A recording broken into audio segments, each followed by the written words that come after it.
Praise the Lord. This should be probably the last one that you'll have to endure.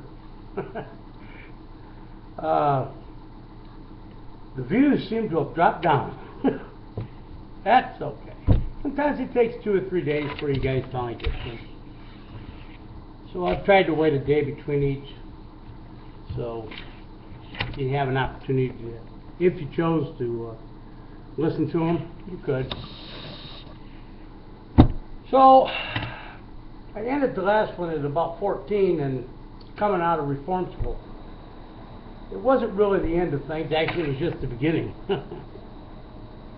But praise God, I believe I went back to my mother's. It was in around that period of time my sister got married.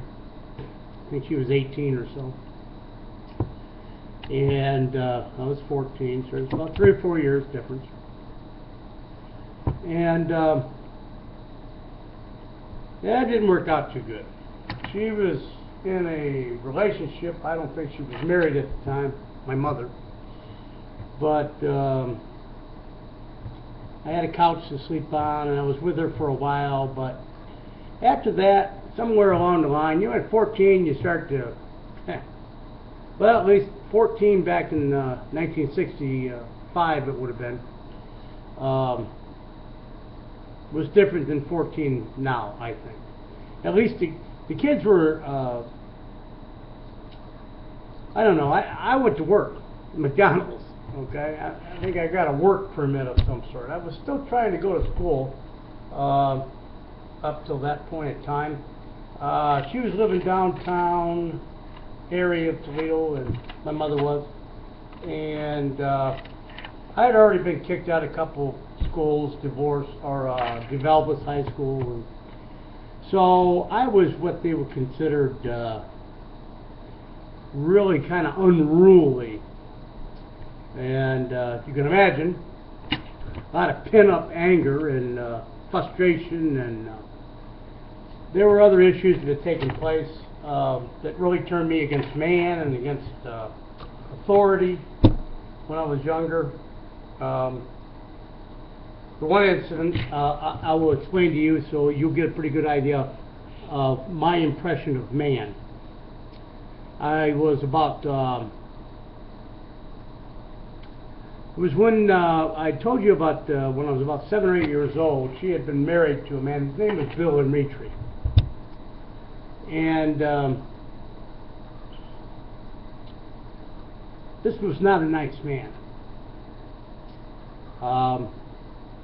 He had some problems, real issues.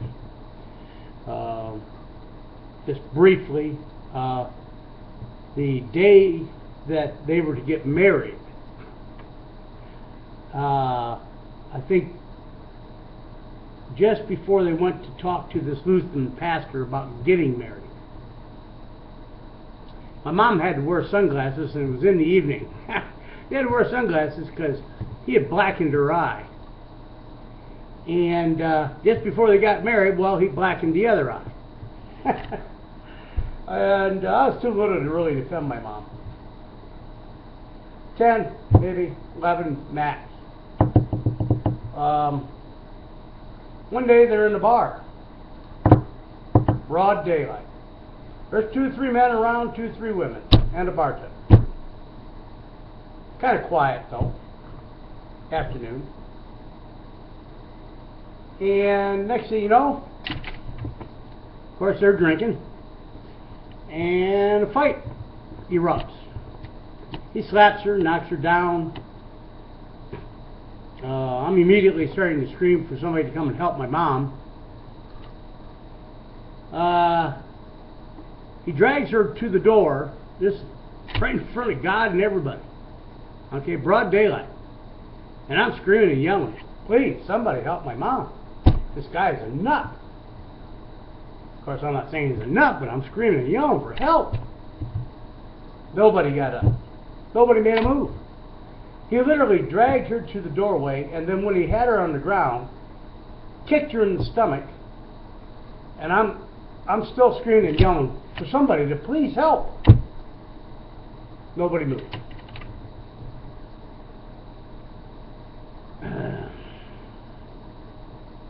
There are some things that children have to endure that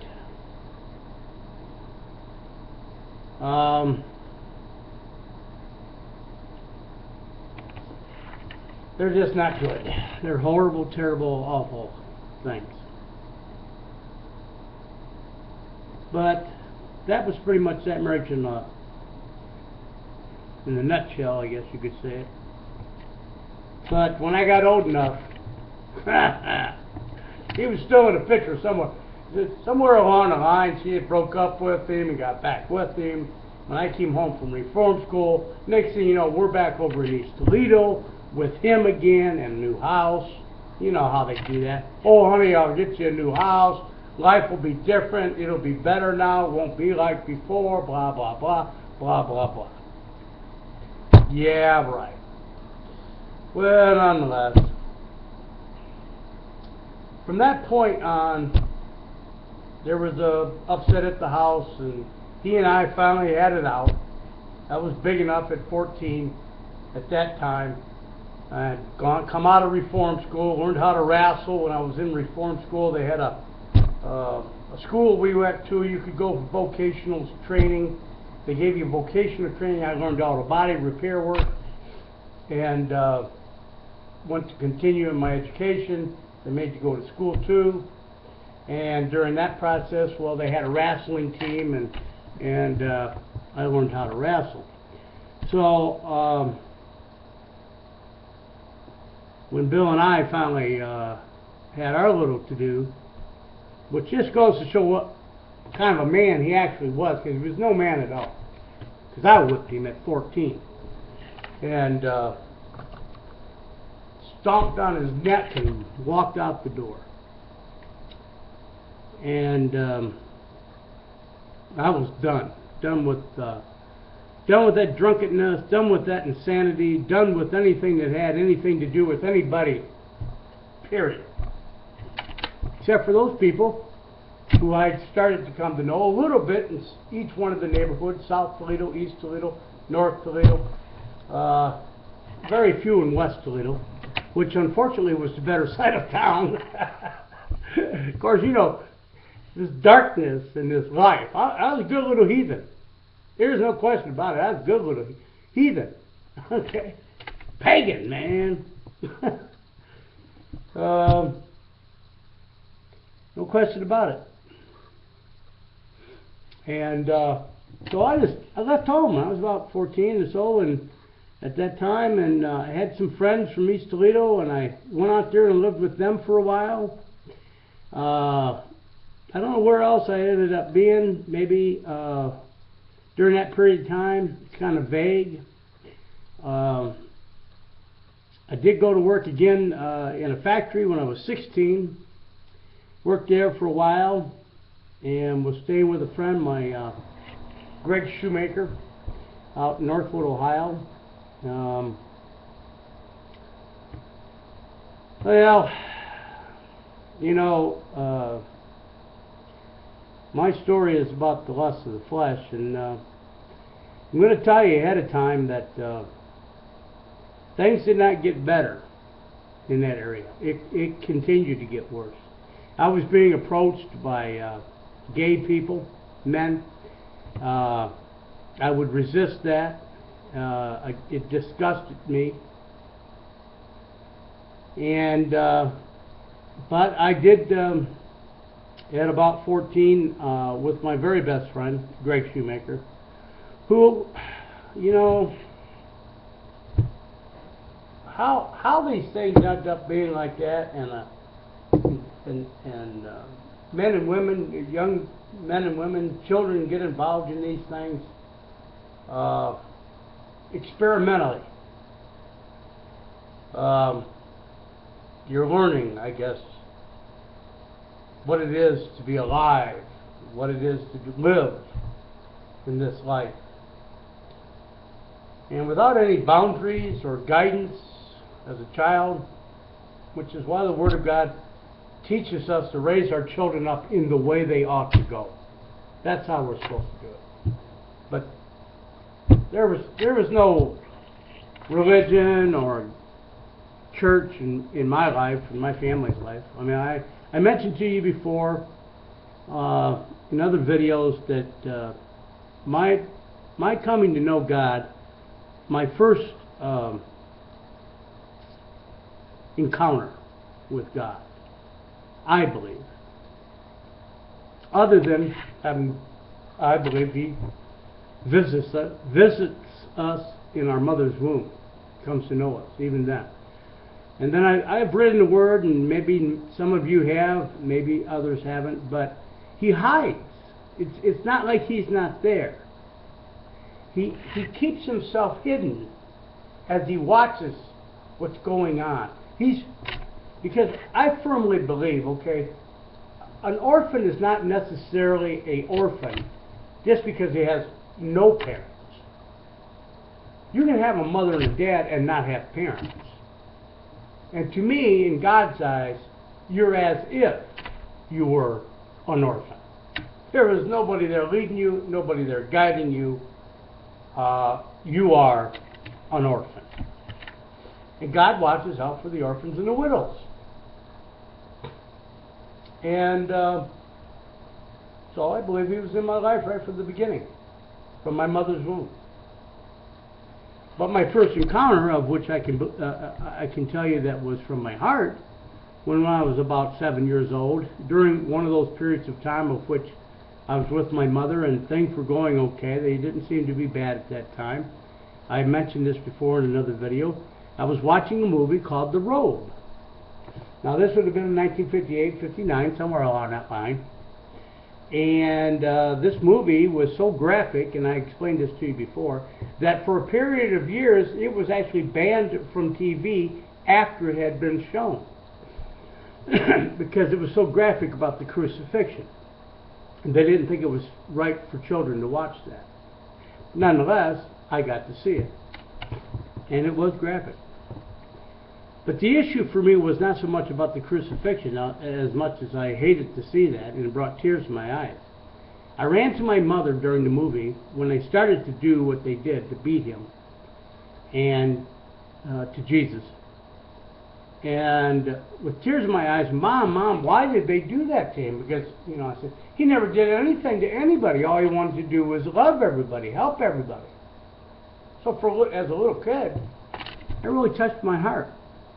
And I believe that was the beginning of the circumcision of my heart, or at least the furrowing of the ground of my heart, that I might receive the seed of faith. Beyond that, there wasn't very much. Like I said, I saw my dad give thanks to God for our meals, and that's his contribution to it. And then we're back to where I was off, and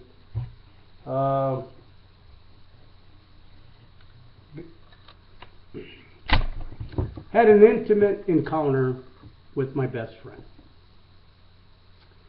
as a young man. And so, I hated what had taken place. I ran out of the house after it happened, after it had taken place. And was just sick to my stomach about what I had participated in. And it never happened again. And I continued to have him as a friend, but our friendship was never the same afterwards. Because I looked at him differently. I saw him in a different way. But for a few years, he was my best friend. He would drive me up to Detroit. My mother had moved up after she'd broken up with divorced Bill and Mitri. She had moved up to Detroit, and another man she had met and ended up marrying, and remained married to until he passed on, and she never remarried again. And as she says it, she finally found the love of her life.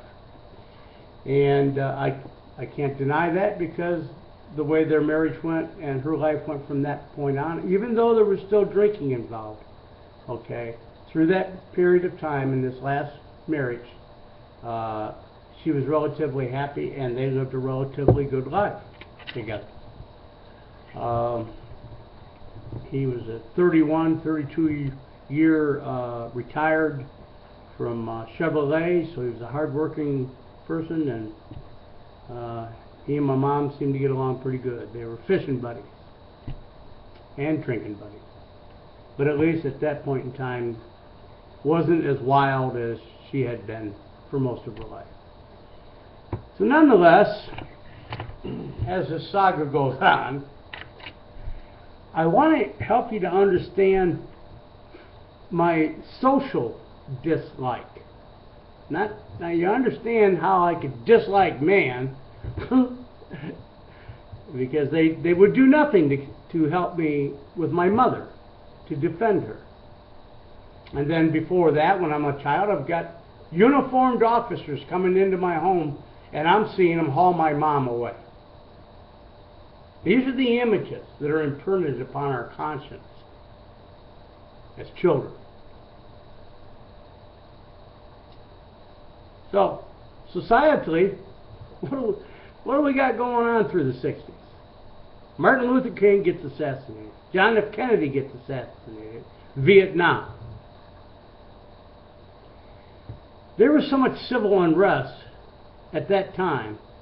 Any kid through the 1963s, 62 through 68, who did not get affected by what was going on was either living a very sheltered life or was just totally ignorant of what was going on around him.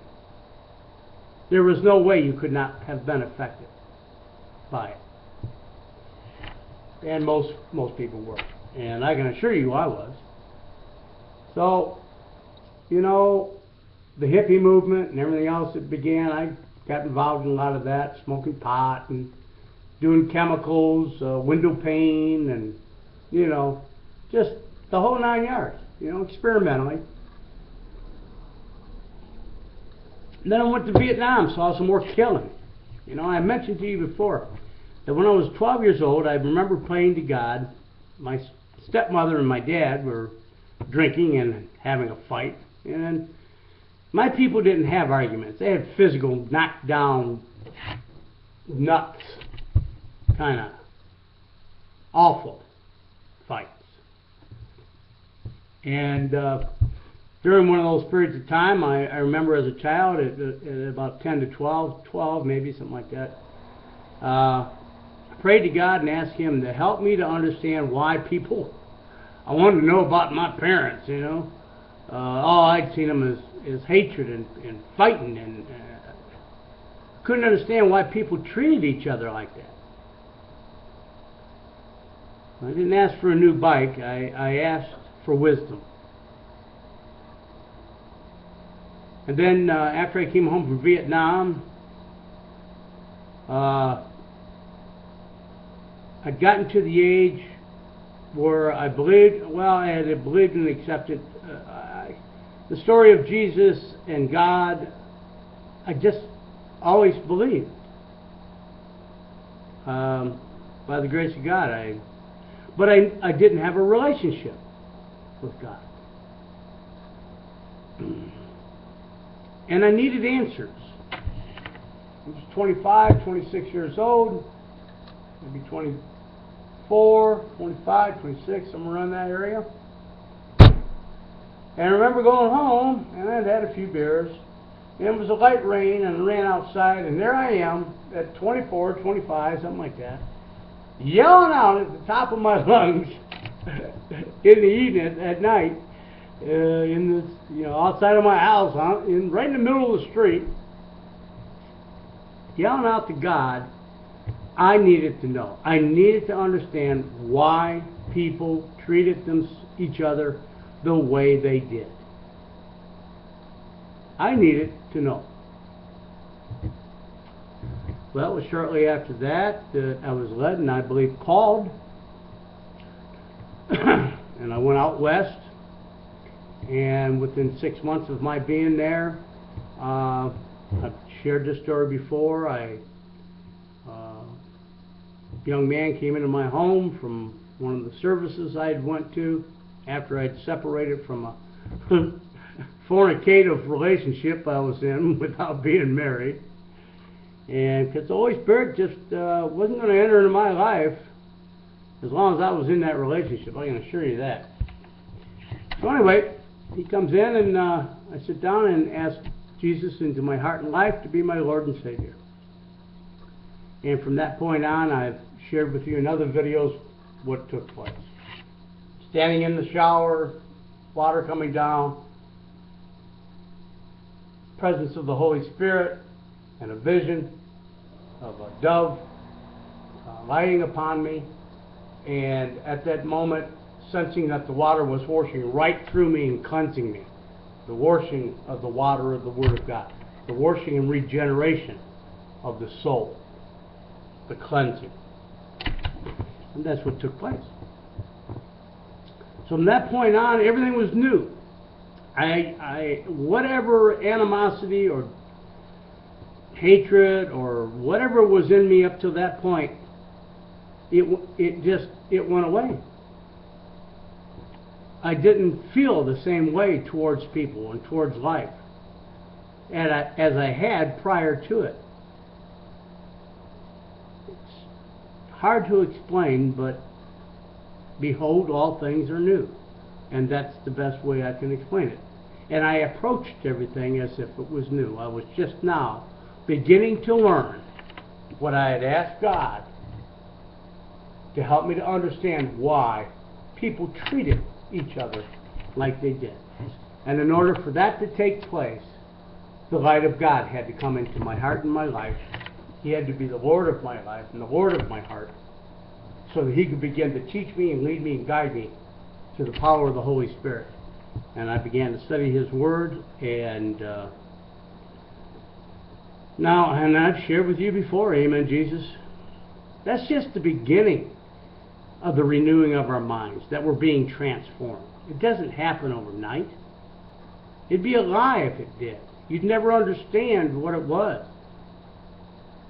You'd never be tried or tested to believe, to follow through in your faith. That's when the trials began. Although my ability to be able to understand, forgive, and have compassion upon others changed, and I could see and understand why things had happened in my life the way they did, it didn't change the fact that I had to live with everyday life and who I was, because it was all still there. But the power to become was given to me. And it was up to me to take of the power that was given to me through the Holy Spirit of God to allow that transforming work to begin to take place. I had to continually seek after Him, regardless, even as David said, though I made my bed in hell from that point on too. Fell short of the glory of God. Got caught up in things. God was there with me.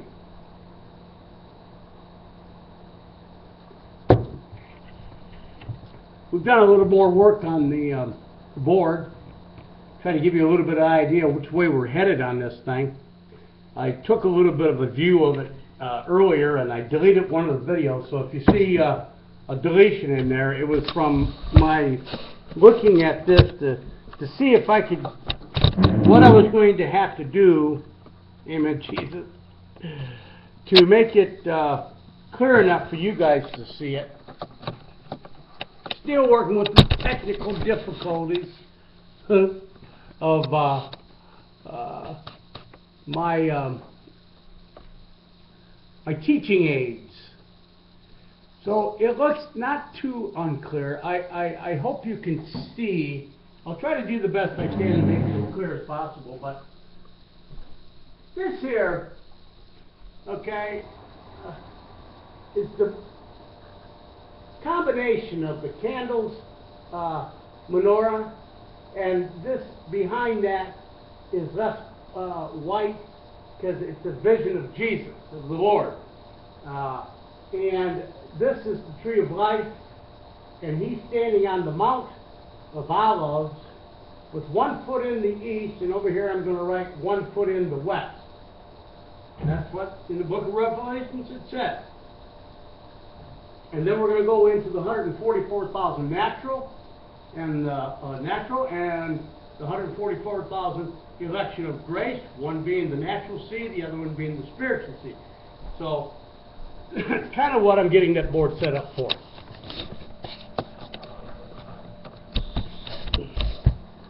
We're going to discuss these things.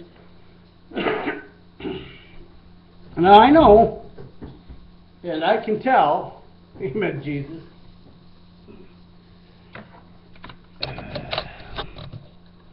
as everybody's been sharing with you, a lot of people anyway, and I have to, that it's my belief we're getting ready to come into the period of tribulation.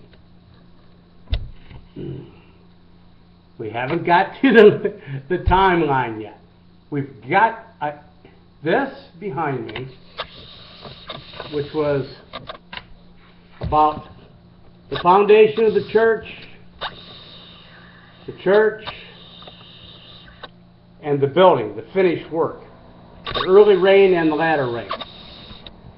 These things you have to have the basics, all right, to begin to see the two footmen, to see the natural elect seed of whom the devil goes after.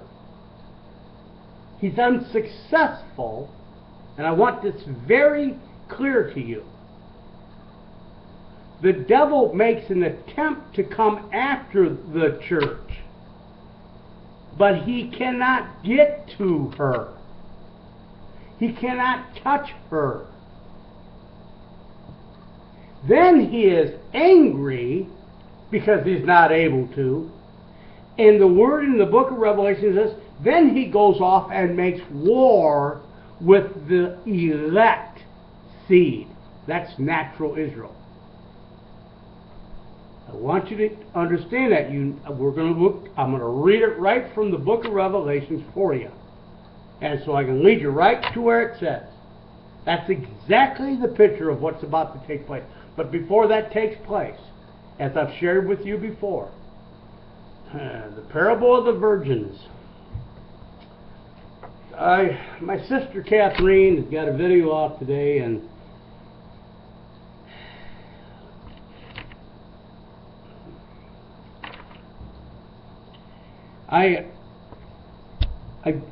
there are parts of what she has shared with you in that video that are correct to an extent. They're right. I mean, I know the translations are different for other people, and I will try to go back over those translations and reread that as well, the parable, so you can get the emphasis of where it was on. That's why we talked about the bridesmaids the other day.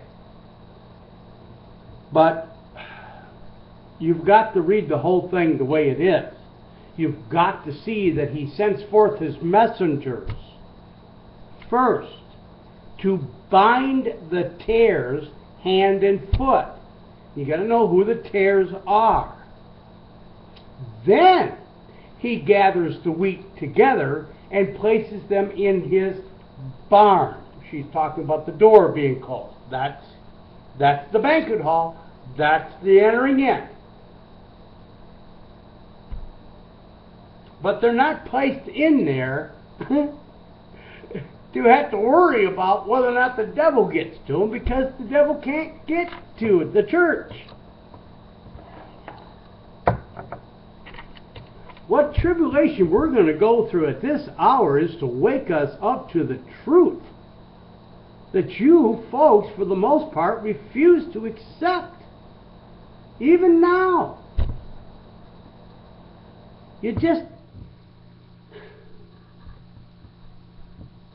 I have never seen in my whole life more thick-headed and hard-hearted people. It's only by the divine act of God that any of us are saved. Because left to our own devices, we are headed to hell. There's no way around it. We just don't get the point of laying our lives down. You think it's something that's in your head. that you pretend to do or think you have done. And then when a brother spends the last 2 videos sharing with you the intimacies of his life, you don't see any correlation between our becoming one with one another. You don't see it. You don't understand what genuine, laid down your life, love really entails. You don't. You're in a total fog.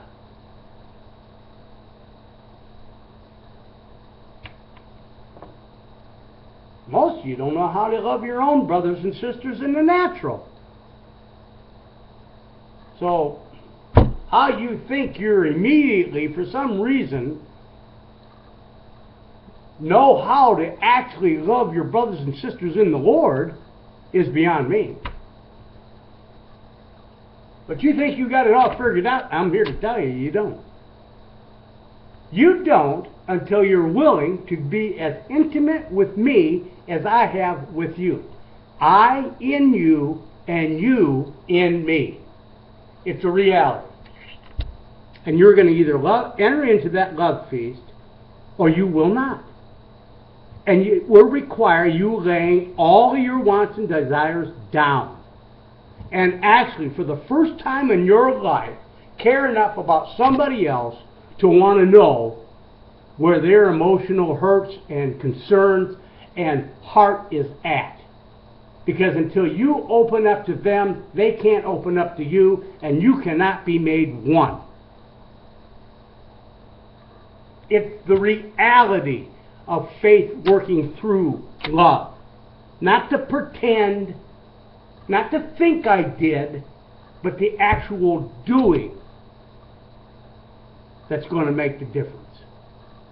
You'll enter into this love feast or you will be left out.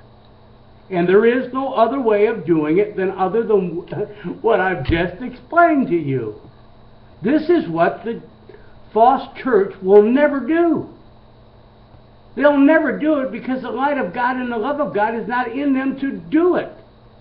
And until you get woke up to the truth and fear your very lives, the salvation of your souls, and question what must we do to be saved, you too are going to continue to ignore it. None of you are honest enough to admit to the truth that we as a body have not laid our lives down to one another. You just have not done that. You've went off and lived your life. You're in the mud like a prodigal son, and it's time to return to the Father's house and get cleaned up.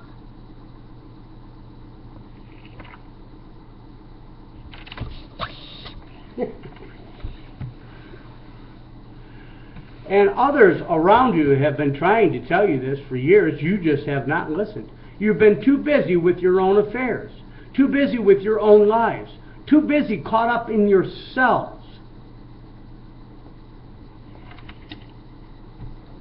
Well, you're getting ready to get shut loose of that stuff.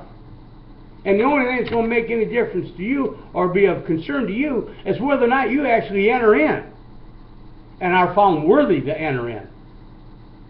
We were talking about this worthy issue, but there is a relationship in regards to receiving the blood of Jesus Christ upon your life, okay, and being obedient to the leading of the Holy Spirit. That does make a difference as to whether or not you're actually found to be worthy. Enter in, thou good and faithful servant. Because you ain't been serving God, you've been serving yourselves.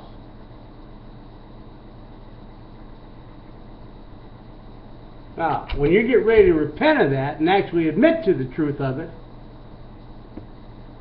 then you'll get to enter in. Now, there are other issues that she mentioned about that she failed to mention, which is how the parable is actually written. They were given an added portion of oil. Everybody trimmed their lights. The parable does not say just the 5 wise trimmed their lights. It says they trimmed their lights. The difference between the 5 wise and the 5 foolish are that the 5 wise received a added portion of oil in vessels. I try to explain to you who these vessels are. They're the sons and daughters of God, of which the Gentile nation, the believer, places the sons of God upon their shoulders, returning them to Jerusalem, heavenly Jerusalem, the entering into the ark, the entering into the banquet hall.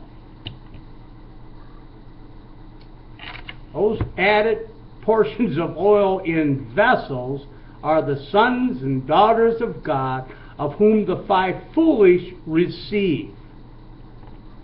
That the 5 wise received, that the 5 foolish did not.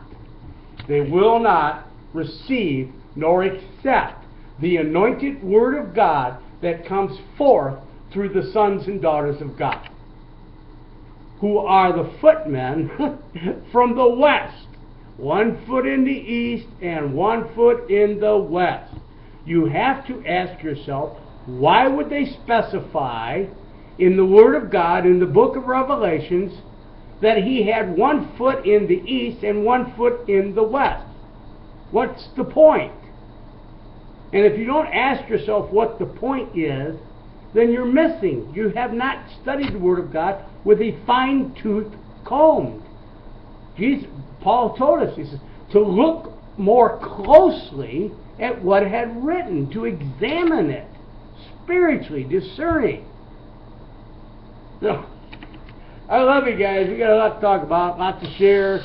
There's a lot of you just, you don't know where you're at, you don't know where you're going, you don't even know what to do when the time comes. And I've been trying to share with you, and the Father's been trying to share with you, get yourselves together in 2 or more, and do it now. Do not wait any longer. Start to gather yourselves together in your homes. If you can't get to a household of faith because you're not being used by God to go in there and do the Isaiah 58 deal of breaking the bondage that's upon your brothers in that house, then don't do it, because you're not meant to. But I can assure you, the sons and daughters, that's exactly where they're going. And they're going to get their brothers and sisters out of there. They're not going to be running off looking to hide themselves. We have a day of power and authority coming, of which will take back the land, just like Israel's getting ready to do. That's why it's important that you see the east and the west, why you see the 2 footmen. And both of them represent 144,000. One's natural and one's spiritual. One, I believe, is 144,000 bodies of Christ spread throughout the world